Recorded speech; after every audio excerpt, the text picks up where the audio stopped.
ሰላም ጤና ይስጥልኝ የተከበራችሁና የተወደዳችሁ ተመልካቾቻችን ከብስራት ኤፍኤም የዩቲዩብ ቻናላችን የለተረቡ የብስራት ኮምቦ ፕሮግራም ተጀምሯል። ተፈራ ታመነ ከመላው ስቱዲዮ ባለሙያዎች ጋር የጋራ ጊዜን ማሳለፍ ይሆናል። በለቱ ቆይታችን እንግዲህ ሰሞኑ የኢንተርናሽናል ብሬክ ነው። በዓለም ዋንጫ የመጨረሻ የፕሌኦፍ ጨዋታዎች፣ የወዳጅነት ጨዋታዎች ከዚያም ባለፈ ደግሞ በአፍሪካም የቅድመ ማጣሪያ ጨዋታዎች እየተከናወኑ ይገኛሉ። በስፋት የምንመለከተው በለቱ ትላንት ምሽት ላይ ሲደረግ የነበረውን የዓለም ዋንጫ የመጨረሻ የፕሌኦፍ የማጣሪያ ጨዋታን በስፋት እንመለከታለን። ከዚያም ባለፈ የወዳጅነት ጨዋታዎችን በስፋት ተደርገው ነበር። ምክንያቱም ትላንት ኦልሞስት የመጨረሻ የወዳጅነት ጨዋታዎች ናቸው ማለት ይቻላል በዚህ የውድድር ዓመት እና እሱን በስፋት እንመለከታለን። ትላንት ከተደረጉ ጨዋታዎች በእጅጉ ይጠበቅ የነበረው ቦስኒያን ከጣሊያን ያገናኘው የዓለም ዋንጫ የፕሌኦፍ ጨዋታ ነበረ።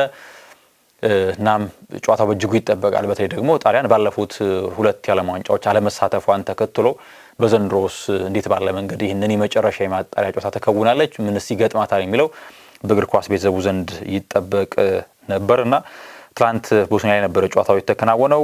ጨዋታቸውን 1-1 ነው ያጠናቀቁት።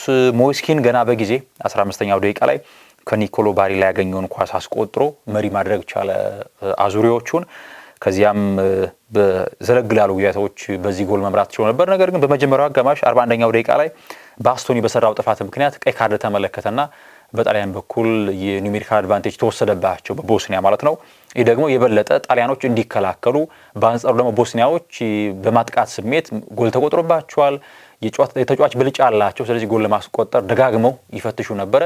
ወደ 12 ኢላማቸውን የጠበቁ ሙከራዎች አድርገዋል። በጥቅሉ ወደ 20 የሚደርሱ ሹቶችን አድርገዋል ቦስኒያዎች በትናንቱ ጨዋታ። ታፓኮቪች 79ኛው ደቂቃ ላይ ጎል አስቆጠረና አቻ መሆን ቻሉ። ታዲያ ነገሮች ይበልጥ ለጣሊያን መወሳሰብ ጀመሩ። ስለዚህ ጨዋታው እንኳን መደበኛ 90 ደቂቃው በዚህ ቢጠናቀቅ ኤክስትራ ታይም ላይ የበለጠ የቁጥር ብልጫ ያለው ቦስኒያ ጎል የማስቆጠር ይኖረዋል። ስለዚህ ጣሊያኖች በጣም ከፍ ያለ ችግር ውስጥ ነው መግባት የቻሉት። ምናልባት በጎ ነገር በስብስባቸው ጥሩ የመከላከል አቅም ያላቸው ታታሪ ተጫዋቾች መኖራቸው ነው። በጣሊያን በኩል ባስቶኒም እንኳን ወጥቶ እንግዲህ ጋቲ የገባበት አጋጣሚ ያለ ሪካርዶ ካላፊዮሪ ከዚያም ባለፈ እንዲሁ ፍራቴሲም ተቀይሮ ገባና ይህም ተጫዋች በጣም ታታሪ ተጫዋች ነው። ስለዚህ በመከላከሉ በማጥቃቱ ሚዛኑን ጠብቆ ለመጫወት አቅም ያለው ተጫዋች ነው። በአንጻሩ እነ ማኑኤል ሎካቴሊም ተቀይሮ መውጣት ቻለ። እንዲሁ አማካይ ክፍል ላይ ኤክስትራ ታይሙንም ጭምር የተጫወተው ሳንድሮ ቶናሊ ነበር። እርሱም እንደምናስታውሱ በተወሰነ መንገድ ከኒውካስል ጋር በነበረ በጊዜ ጉዳቶች ያስቸግሩት የነበረ ተጫዋች ነው። እናም 90 ደቂቃው ተጠናቆ በተጨማሪ ደቂቃ ላይም እንደዚሁ ጎሎች ሊቆጠሩ አልቻሉም። ቡፎን ግን በጣም አስደናቂ የሚባል ምሽት ነው ማሳለፍ የቻለው። ወደ 10 የሚደርሱ ሙከራዎችን አድኗልና ይሄ በጣም ትልቅ ቁጥር ነው ለአንድ ግብ ጠባቂ። የጣሊያኑ የግብ ዘብ በጣም የተለየ ምሽትን ማሳለፍ ቻለ። መደበኛ 90 ደቂቃው ከዚያም ባለፈ ተጨማሪ ደቂቃውም 1-1 መጠናቀቁን ተከትሎ ወደ መለያ ምት ነው ሁለቱ ሀገራት ማምራት የቻሉት። ጂናሮ ጋትሶ ረፍት የለሽ ነበረ ትላንት። በተለይ ቀይ ካርድ ከተመለከቱ በኋላ በእያንዳንዱ እንቅስቃሴ ተሽላይ ላይ ቆሞ ጣሊያኖችን የጅሮራ ሲኖር የቆመ ኳስ ሲሻማ በእንቅስቃሴ ረገድ ወደ መከላከል ሲያምሩ ወደ ማጥቃት ሂደት ሲያምሩ በእጆቹ ምልክት እየሰጠ በድምፁ እየጮኸ ነበረ ያለን ሁሉ ለማድረግ ሲሞክር የነበረው። ወደ መለያ ምት ካመሩ በኋላ የመጀመሪያውን መለያ ምት እንግዲህ ፒዮ ኢስፖሲቶ ይሄ ወጣት የኢንተር ሚላን ተጫዋች በጣሊያን በኩል ሳተ፣ ማስቆጠር አልቻለም። ከዚያም ታሂሮቪች አስቆጠረ። ከዚያም ሳንድሮ ቶናሊ በጣሊያን በኩል ጎል አስቆጠረ። ታባኮቪች ጎል ያስቆጠረው ተጫዋች እንደዚሁ ሁለተኛ ጎል ማስቆጠር ቻለ ለቦስኒያ። ሶስተኛው የመለያ ምት ላይ ክሪስቴንቴ አግዳሚው ብረት መለሰበትና የበለጠ ቦስኒያ አድቫንቴጅ ማግኘት ቻለች። ከዚያም ተካታይ ሁለቱ መለያ ምቶችን አስቆጠሩና ቦስኒያዎች የዓለም ዋንጫ ትኬታቸውን መቁረጥ ችሏል። በአሳዛኝ ሁኔታ እግር ኳስ ሲጠራ ስሟ ምን ጊዜም አብሮ የሚጠራው ሀገረ ጣሊያን የአራት ጊዜ ዓለም ዋንጫ አሸናፊዋ በድጋሜ ለሶስተኛ ጊዜ ከዓለም ዋንጫ ውድድር ውጭ መሆኗ ተረጋገጠ። እናም ከጨዋታው መጠናቀቅ በኋላ እጅግ አሳማሚ እጅግ ህመምን የሚፈጥር ውጤት ነበር ሲሉ ስለቀጣይ ህይወቴ ስለቀጣይ እግር ኳስ አሰልጣኝነት የጣሊያን ቆይታ ብዙ አያስጨነቀኝም፣ ነገር ግን ደጋፊዎችን ይቅርታ መጠየቅ እንፈልጋለን ሲል ጂናሮ ጋትሶ ሐሳቡን ሰጥቷል። አስቀድሞም ጥርጣሬ ነበረኝ እኔ በግሌ ጋትሶን አሰልጣኝ ሆኖ መሾም ብዙ አልተቀበልኩትም። ምክንያቱም በጣሊያን እግር ኳስ ላይ ከጋትሶ በተሻለ አቅም ያላቸው የታክቲክ አረዳዳቸው ከዚያም ባለፈ ለቡድኑ የሚበጁ አሰልጣኞች የሉም ወይ ነው የሚል ጥያቄ በግሌ ሲፈጥርብኝ ነበርና እንግዲህ ጣሊያን ለሶስተኛ ጊዜ ከዓለም ዋንጫ ውጭ ሆናለች። ሞይስኪን ባለፉት 6 ጨዋታዎች ለጣሊያን 8 ጎሎችን ነው ማስቆጠር የቻለው። እንግዲህ ለመጨረሻ ጊዜ ጣሊያን በ2014ቱ የብራዚል የዓለም ዋንጫ ከኡሩጓይ ጋር ከተጫወተች በኋላ እንደምናስታውሰው እንዲያውም የቺሊኒና ሉዊስ ሱዋሬዝ የነበራቸው ሰጣ ገባ ስንመለከት ከዚያ ጊዜ በኋላ ዳግም በዓለም ዋንጫ አልተመለከትናትም። 3 የዓለም ዋንጫዎች አልፏታል። እናም በተለይ በቀደመ የእግር ኳስ ታሪክ ስሟ ከዲኖ ዞፍ እስከ ጂያንሉጂ ቡፎን፣ ከፓውሎ ማልዲኒ እስከ ካናቫሮ፣ ከአንድሪያ ፒርሎ እስከ ሮቤርቶ ባጆ፣ ከአሌሳንድሮ ዴሊ ፒሮ እስከ ፓውሎ ሮሲ ያስመለከተችን ሀገረ ጣሊያን አሁንም ከዓለም ዋንጫ ውጭ ሆናለች። ይሄ የእግር ኳስ ቤተሰቡ እንግዲህ ጣሊያንን እንኳን ለማይደግፍ የእግር ኳስ ወዳጅ ጣሊያን አለመኖሯ እንግዲህ አስደስቷል ተብሎ አይገመትም። ምክንያቱም የአንድ ውድድር ድምቀት ነች ጣሊያን። የሚገርመው ደግሞ 2020 ላይ የአውሮፓ ዋንጫን አሳክታለች። ነገር ግን በአህጉራዊ ትልቁ መድረክ በዓለም ዋንጫ ላይ ለመሳተፍ አቅሟ እየከዳት ነው የመጣው። ከዚህ ቀደም በስዊድን በሰሜን መቄዶንያ ተሸንፋ ከውድድሩ ተሰናበተች።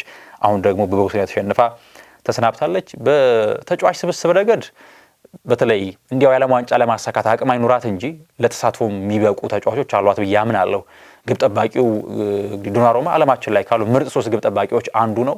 በመከላከል ስራ በጣም ጥራት ያላቸው ተጫዋቾች በስብስቧ ይዛለች። እንደነ ጋቲ፣ እንደነ ባስቶኒ፣ ሪካርዶ ካላፊዮሪ፣ እንደነ ዲማርኮ፣ ስፒናዞላ የመሳሰሉ ተጫዋቾች በስብስቧ አሉ። አማካይ ክፍሏን በጣም ጥሩ የሚባል አማካኝ አላት። ከቶናሊ ጀምሮ እስከነ ፍራቴሲ ከዚያም ባለፈ ኒኮሎ ባሪላም በዚያ በስብስብ ውስጥ ይገኛል። አጥቂ ስፍራዋ ምናልባት ወደ ሳውዲ ያመራ እንጂ ማቴዎ ሩቴጊ እንደዚህ በአትላንታ የምናውቀው ጥሩ የሚባል አጥቂ ነው። እንደነ ሞይስኪን አሁን ደግሞ እያንጸባረቀ የሚገኘው ኢስፖሲቶ ሌላኛው ተጫዋች ነው። እንደው ለዓለም ዋንጫ ተሳትፎ የሚያበቃ ስብስብ አላት። ነገር ግን አሁንም ቢሆን የጣሊያን እግር ኳስ ፌዴሬሽን በደንብ ልብ ብሎ ማስተዋል ያለበት ነገር ለስብስቡ የሚበጃ አሰልጣኝ ማን ነው የሚለውን የግድ በጥሩ መንገድ ማየት አለበት ብዬ አምናለሁኝ። እናም ጣሊያን በድጋሜ ከዓለም ዋንጫ ውድድር ውጭ ሆናለች። ላኛው ሲጠበቅ የነበረው ስዊድንን ከፖላንድ ያገናኘ ነበረ። በተለይ ስዊድን በምድብ ማጣሪያው ላይ በጣም ደካማ ነበረች። ነገር ግን በኔሽንስ ሊግ ጥሩ ውጤት ስለነበራት የኔሽንስ ሊግ ስኬቷ ለፕሌኦፍ እንድትገባ አደረጋትና ባለፈው በቪክቶር ዮኬሬሽ ሃትሪክ ታግዛ ለዚህ ለመጨረሻ የፍጻሜ ፕሌኦፍ ጨዋታ መድረስ ቻለች። ፖላንድ በጣም ስብስቧም ጥሩ የሚባል ስብስብ አላት። ትላንት ስዊድን አሸንፋ ለዓለም ዋንጫ ማለፏን አረጋግጣች 3-2 የተጠናቀቀው በጣም አስደናቂ ምሽት ነበረ የተመለከተው። ይሄ ጨዋታ ኤላንጋ አስቆጥሮ ከያሲን አሪ ያገኘውን ኳስ መሪ መሆን የቻለው ስዊድኖች ዛሌዊስኪ እንደዚሁ ጎል አስቆጥሮ ለፖላንድ አቻ ሆኑ። ከዚያ ደግሞ ስዊድን ሁለተኛ ጎል አስቆጠሩ። ዛውድሪስኪ እንደዚሁ አስቆጥሮ ለፖላንድ አቻ መሆን የቻሉ 88ኛው ደቂቃ ላይ ቪክቶር ዮኬሬሽ ለስዊድን ጎል አስቆጥሮ 3-2 በማሸነፍ ስዊድን ለዓለም ዋንጫ መብቃት ቻለች። ደስታው በጣም የተለየ ነበር። ቪክቶር ዮኬሬሽ ከጨዋታው መጠናቀቅ በኋላ ከደጋፊዎች ጋር ደስታው ሲገልጽ ነበር። በተለይ እጆቹን አጣምሮ አፉ ላይ በማድረግ ደስታውን የሚገልጽበት መንገድ ትላንትም ያንን ስንመለከት ነበረ። ሙሉ ደጋፊም ያንን ሴሌብሬሽን ሲያሳይ ነበር። ቪክቶር ዮኬሬሽ በ2026 ከገባ በኋላ የፈረንጆቹ አዲስ ዓመት በ22 ጨዋታዎች 15 ያክል የጎል ተሳትፎዎችን ማድረግ ችሏል። ጎል አሊያም ደግሞ አሲስት አድርጓል ማለት ነው። እናም ትናንት አስደናቂ ነበር። በነገራችን ላይ ትናንት ሙሉ ብልጫ የነበራት ሀገር ፖላንድ ነበረች።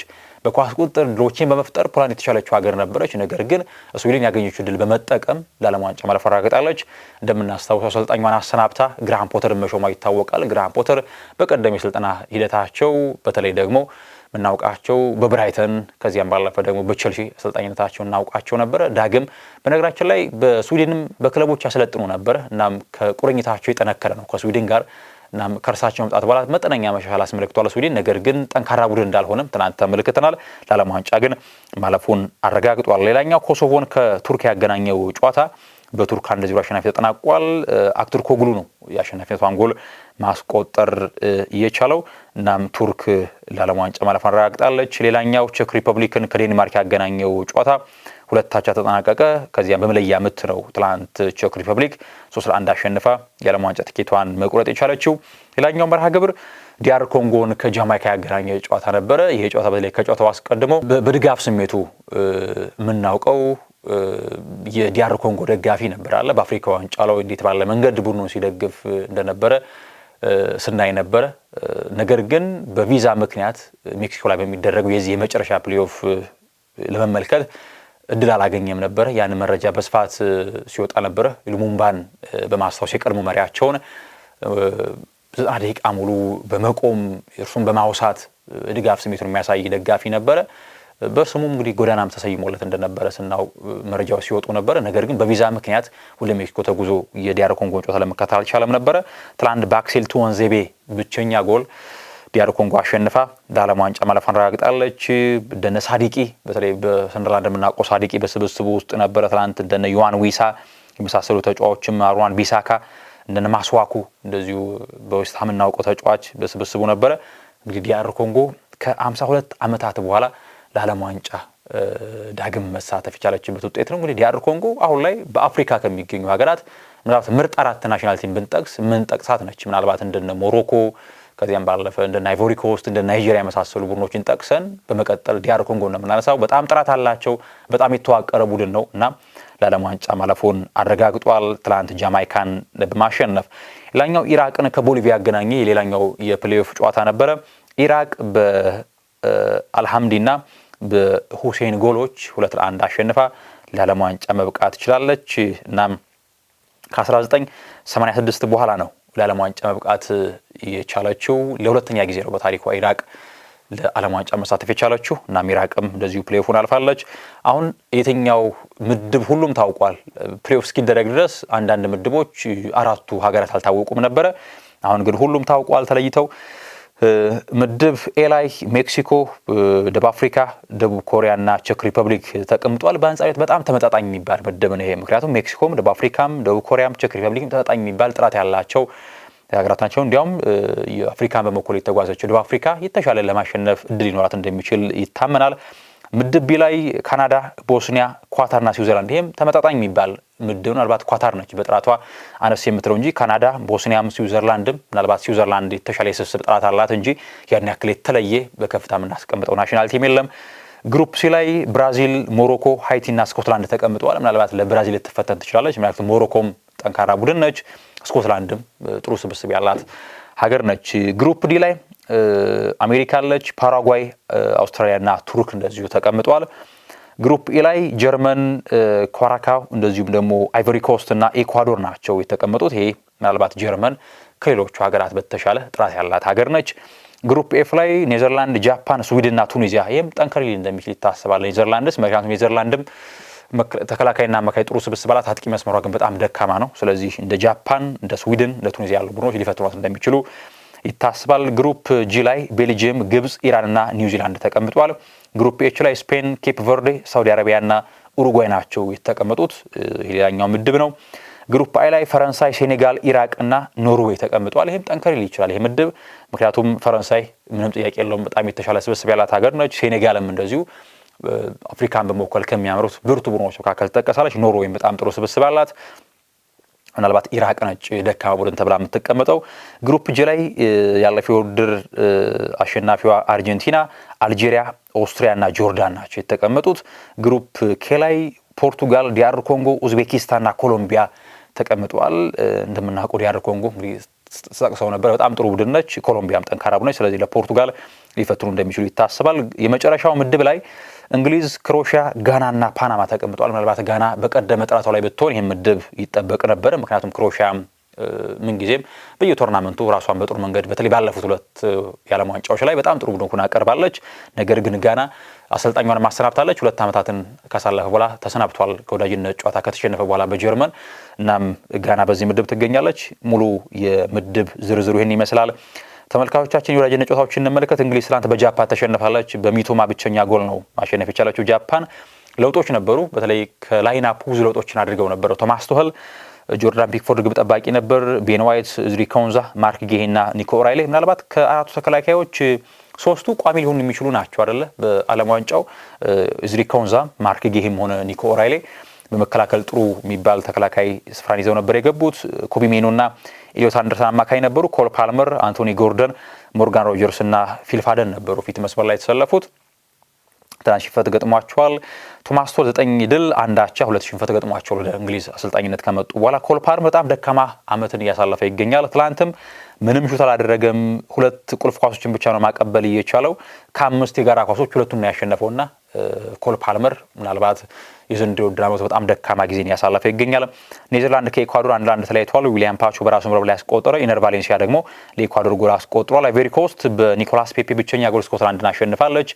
ኖርዌይ ከስዊዘርላንድ ጎል አልተቆጠረበትም። ሰርቢያ ሳውዲ አረቢያን፣ ሃንጋሪ ከግሪክ ያለ ጎል ተጠናቋል። ሞሮኮ ፓራጓይን አሸንፋለች። ፔሩ ከሆንዱራስ አቻ ተለያይተዋል። እንደዚሁም አልጄሪያ ከኡሩጓይ ጎል አልተቆጠረበትም። ኦስትሪያ እንደዚሁ ደቡብ ኮሪያን አሸንፋለች 1-0። ዩክሬን አልባኒያን አሸንፋለች። ስሎቫኪያ ሮሜኒያን አሸንፋለች። ዌልስ ከሰሜን አይርላንድ አቻ ተለያይተዋል። እንደዚሁም ደግሞ ስፔን ከግብጽ ያለ ጎል ነው ጨዋታው የተጠናቀቀው። ሴኔጋል ጋምቢያን 3-1 ያሸነፈችበት ሌላኛው የሚጠቀሰው ውጤት ሆኖ ይቀመጣል። እንደዚሁም ንጋት ላይ አርጀንቲናን ከዛምቢያ ያገናኘ ጨዋታ ነበረ። ትናንት 5-0 አልቢሴሌስቲዎቹ አሸንፏል። ሁሊያን አልቫሬዝ 4ኛው ደቂቃ ላይ ጎል አስቆጠረ። ሊዮኔል ሜሲ እንደዚሁም ደግሞ ኒኮላስ ኦታሜንዲ፣ ቫላንቲኖ ባርኮ ጎል ያስቆጠሩ ተጫዋቾች ናቸው። ሌላኛው ብራዚል ክሮኤሽያን 3-1 አሸንፋለች። ዳኒሎ፣ ኢጎር ቲያጎና ጋብሪኤል ማርቲን ናቸው የድል ጎሎቹ ማስቆጠር የቻሉት ለሴሌሳዎቹ። ሌላኛው አሜሪካ በፖርቱጋል 2-0 ተሸንፋለች። ትሪንካውና ጆዋ ፌሊክስ ናቸው ጎሎቹን ፖርቱጋል ማስቆጠር ቻውት። በዚህ መንገድ ትናንት የተደረጉ የወዳጅነት ጨዋታዎችን ይመስላሉ። እንግዲህ የመጨረሻ የወዳጅነት ጨዋታዎች ናቸው የተደረጉት። ከዚህ በኋላ በመጪው ከአርብ ጀምሮ የሊግ ውድድሮች ይደረጋሉ። ኢንተርናሽናል ብሬክ ነበረ ባሳለፍነው ሳምንት። በኤፍኤ ካፕ ነው በእንግሊዝ የሚመለሰው። ነገር ግን ስፔን፣ ጣሊያን፣ ጀርመን ደግሞ በሊግ ውድድሮች ይመለሳሉ። ከዚህ በኋላ እስከ ዓመቱ መጨረሻ የኢንተርናሽናል ብሬክ አይኖርም ማለት ነው። እንግዲህ ኢንተርናሽናል ብሬክ ለባርሳ መጥፎ ዜና ይዞ መጥቷል። የራፊንሃ መጎዳት በተለይ ከአንድ ወር እስከ 15 ቀን በጉዳት ከሜዳ እንደሚርቅ ታውቋል። እናም የፊፋ ቫይረስ ከተጠቁት ክለቦች መካከል ብሉግራናዎቹ በቀዳሚነት ይጠቀሳሉ ማለት ነው። ቆይታችን ይመስል ነበር ተመልካቾቻችን። ተፈራ ታመነ ከመላው የስቱዲዮ ባለሙያዎች ጋር ጋዜና ሳለፍ ያለው ሰናይ ጊዜን ተመኘው።